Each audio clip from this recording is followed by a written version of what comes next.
അസ്സലാമു അലൈക്കും. മീന ടെൻറ്റുകളിലെ വർക്കുകൾ നടന്നുകൊണ്ടിരിക്കുകയാണ്. അലുമിനിയത്തിൻ്റെ വാതിൽ വയ്ക്കുന്ന പണികൾ പുരോഗമിച്ചുകൊണ്ടിരിക്കുകയാണ്. നേര് കാണുന്ന വലിയ സ്തൂപങ്ങളാണ് ജംറകൾ. ജംറയോട് ഏറ്റവും അടുത്തിട്ടുള്ള ഭാഗങ്ങളിലെ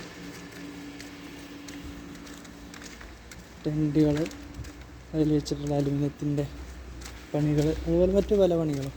പെയിൻ്റ് അടിക്കുന്നു, വൃത്തിയാക്കൽ. ഞാൻ വെച്ച വാതിലാണ്.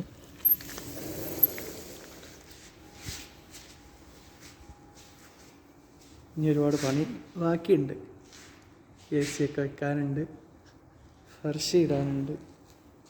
ഇൻഷാ അല്ലാഹ് ഇനി 10 ദിവസം കൂടി ബാക്കിയുള്ള ഈ ഒരു സമയത്ത് ഭയങ്കരമായിട്ടുള്ള വർക്കുകൾ നടന്നുകൊണ്ടിരിക്കുന്നു.